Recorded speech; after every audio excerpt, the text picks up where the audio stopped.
What the haters talking about?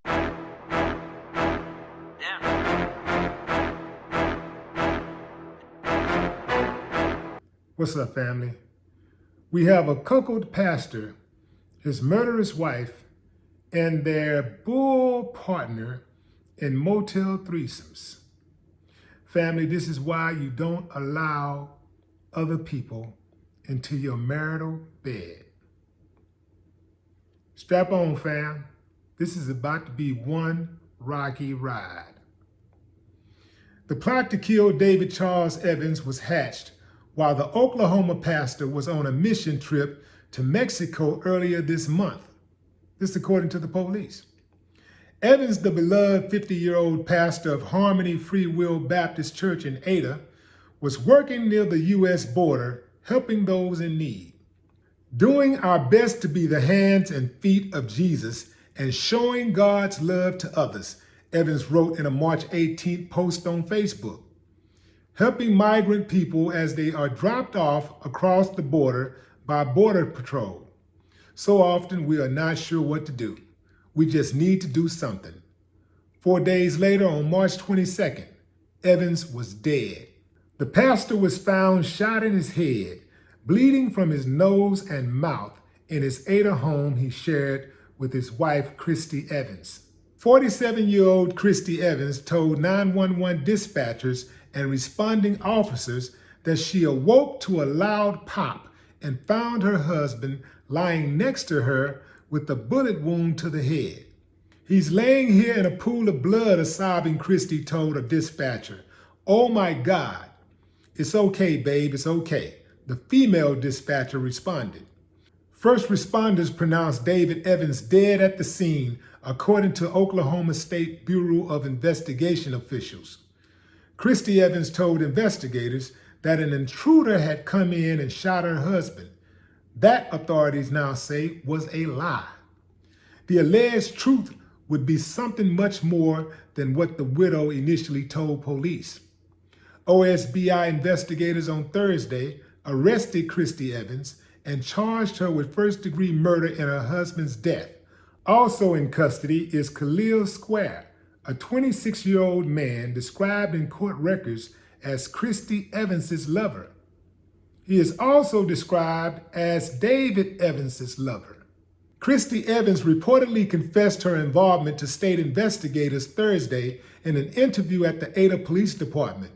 According to an arrest affidavit obtained by multiple media organizations, including the Daily Beast and the Washington Post, Evans's grown daughter texted detectives that day to say that her mother was coming in to make a statement. Evans had told her daughter she begged Khalil to kill David and that Khalil shot and killed David with David's own gun. In her subsequent statement, Evans told authorities her husband was verbally abusive and controlling of her and called her names like slut, fat, ugly, and whore. The affidavit alleges the couple first met Square at a Super 8 motel a few months ago. The three later met at the motel on several occasions for sexual trysts. During one encounter, in which David Evans also participated, Christy secretly dropped her phone number on the floor for Khalil. She began communicating daily with Square, one-on-one without her husband's knowledge. They embarked on a sexual relationship that did not include David Evans. And check this out, fam. Christy Evans told detectives that when her husband traveled to Mexico earlier this month on his mission trip, Square stayed with her at their home. During Square's 3-day stay, she told him David Evans was abusive. Christy told Khalil it would be nice to have more freedom, the affidavit said, according to the Post. Christy told Khalil stories about how David mistreated her. Khalil simply responded, "Damn." David Evans posted frequent photos from his mission trip on his Facebook page. The avid Star Wars fan who named one of his sons Anakin took a selfie with a new friend at an orphanage to show off the young boy's Star Wars t-shirt. In another photo, posted 4 days before his slaying, David Evans posed on a street as he enjoyed the sights of the country. That's one great looking man I have there, Christy Evans commented on the image. Hey, thanks, David Evans responded, adding an emoji with hearts for the eyes. In her own March 18th Facebook post, Christy Evans called her husband her best friend. Every day with you is special, she posted. Meanwhile, Christy Evans and Square were planning on how to kill David Evans when he returned home from his trip, authorities said. Those plans involved David Evans' own handgun, according to the affidavit. Christy gave David's gun and a box of bullets to Khalil, the document states. Christy and Khalil agreed upon an appropriate time Khalil would come in to Evans' home to kill David. Christy left the back door unlocked so that Khalil could make entry into the residence. When she heard him arrive, she went into the living room to find him crouched down. Khalil told Christy he was concerned he was making too much noise, the affidavit said. Christy urged him to proceed with the plan. She turned her back while Square snuck into the bedroom and remained in the living room as he fired the fatal shot. Evans said after Square fled out the back door, she went into the bedroom and saw her husband lying in the bed making a gurgling sound. She sat on the side of the bed and called 911, she said. Authorities said in the affidavit that Christy Evans' story had begun to unravel even before her admissions to police. A neighbor interviewed by detectives told them about a white Ford Mustang that had been parked outside the couple's house several days before the killing, while David Evans was in Mexico. That same neighbor provided home security camera footage that showed the same white Mustang later determined to be Square's at the Evans house on March 22nd as the pastor was being slain. In a sermon he delivered hours before he was killed, David Evans talked about the ways the devil tries to seek and destroy those who witness God's power. If the devil is not attacking you, he said, it means you aren't doing enough to make others believe in Jesus. What a challenge to us, because who's coming to Christ because of us? Evans said in the sermon posted on his church's Facebook page, which has since been deactivated since the pastor's murder. Who's believing in Jesus because of us? And if we're doing anything in that direction, expect for the enemy to come to destroy you. So don't be shocked and start whining and crying. Expect it. Be prepared for it. If the devil is not attacking you, there's a reason. If the devil is attacking you, there is a reason. Evans's faith and his activities in his church made up a significant portion of the post on his own Facebook page. His family also featured heavily in his other post. In a post written March 15th, days before his wife allegedly orchestrated his death, he wrote that they were taking a date night to celebrate the 30th anniversary of his marriage proposal. The pastor wrote that they've seen many ups and downs in the decades since, but that God had seen them through. As life moves on, I hope you know that first, I love God. I'm not without him. And second, because of his love, I love you so much, David Evans wrote. Thank you for the years, the smiles, and the tears. Thank you for our kids and grandkids. Thank you for being you. You make me a better person. You are my partner in life and ministry. I couldn't do it without you. So tonight, as we run errands and date, know I love you. And if you'd have me, I'd do it all again. The Post reported that Harmony Free Will Baptist Church issued a statement regarding the pastor's death. Harmony Free Will Baptist Church has been grieving the death of our pastor, David Evans, over the last few days. The circumstances that are now coming to light have taken us by surprise, and we are greatly saddened. We are aware that even pastors can succumb to human frailty. I told you it was going to be a rocky ride.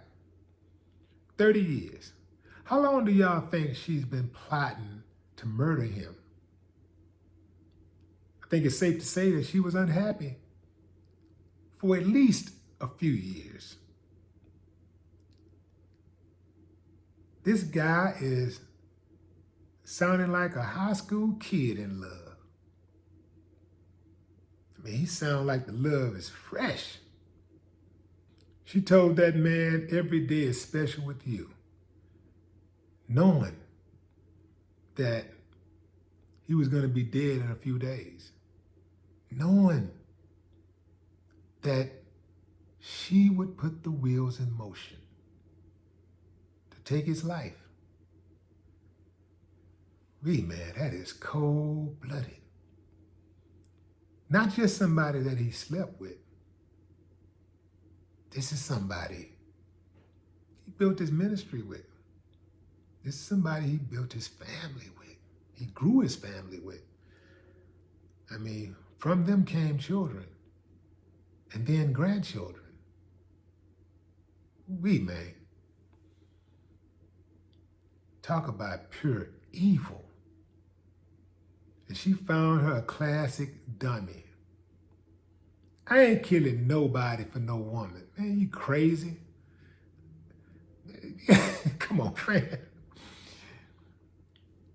I've heard this story so many times where women would say a dude abuses them, right?